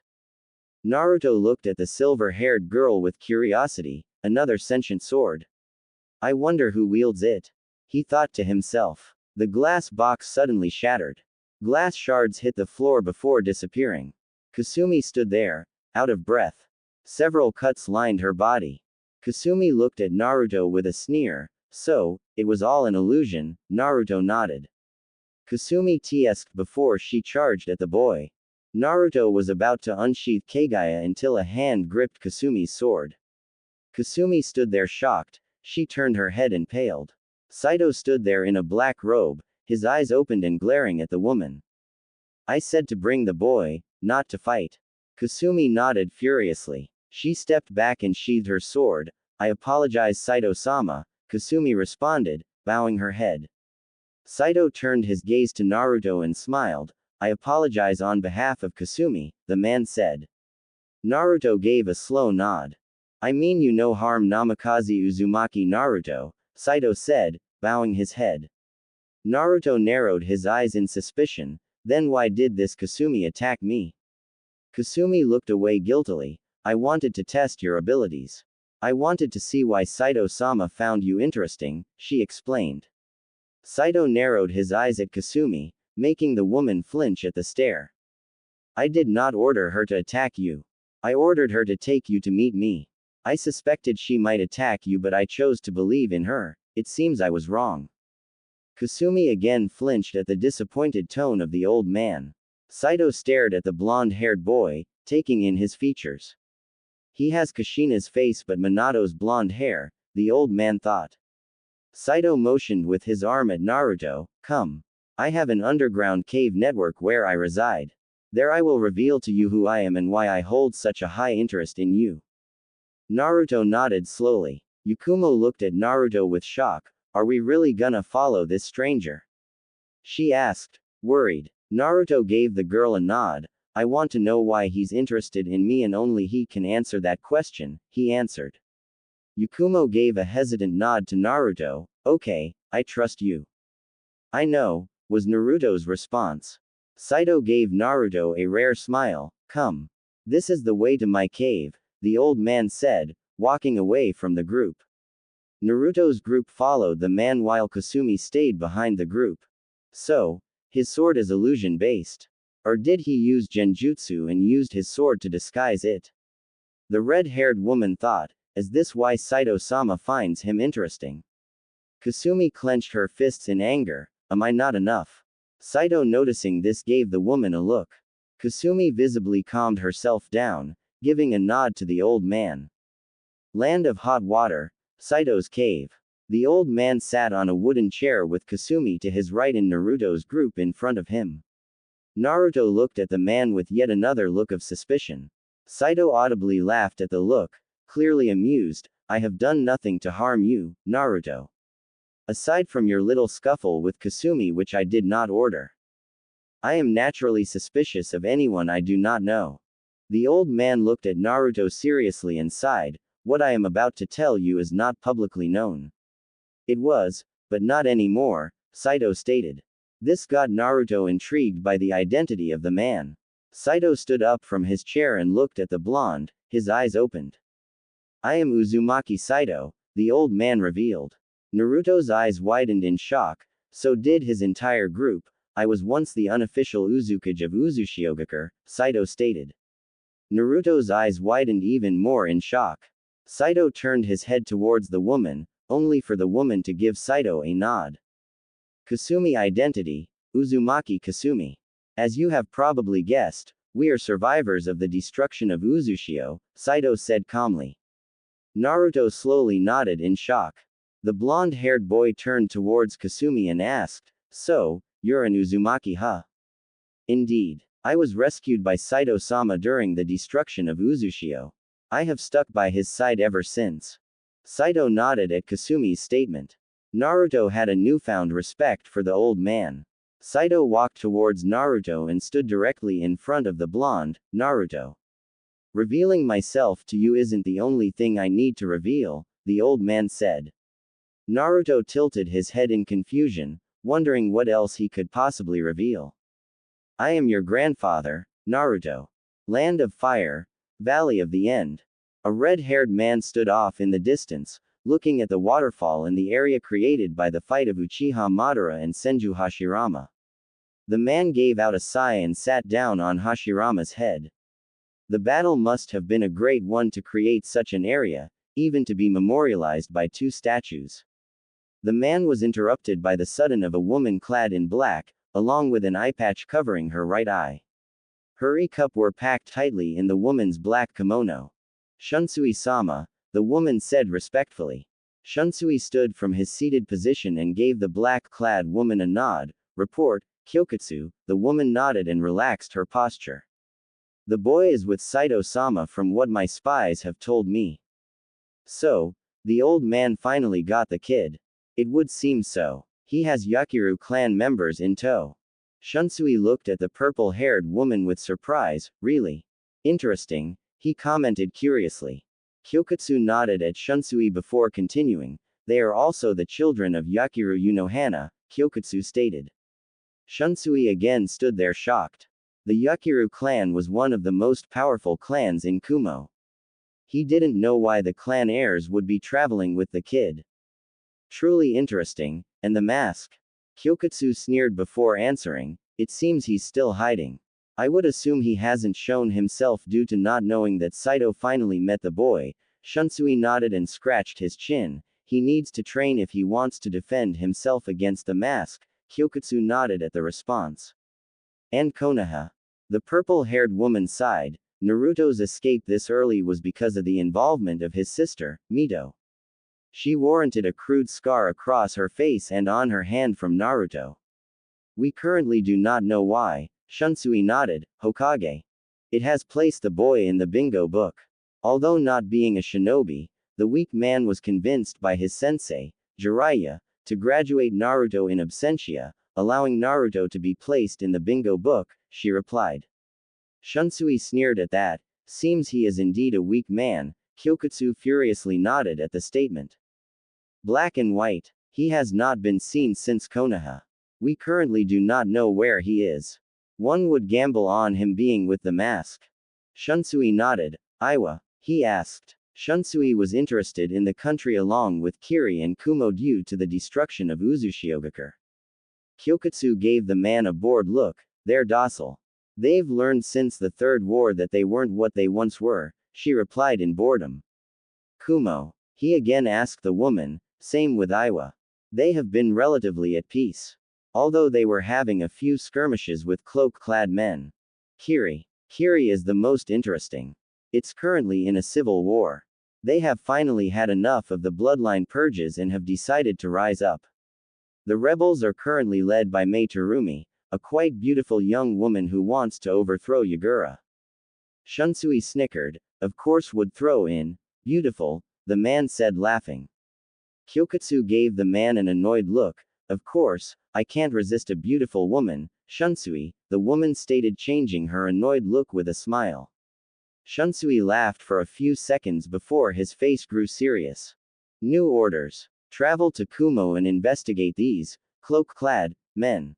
If they are giving Kumo trouble then they are a threat. Kyokutsu gave the red-haired man a bow and disappeared via Shunshin. Shunsui sighed and sat back down. He continued to stare at the landscape, taking in the beauty of the terrain.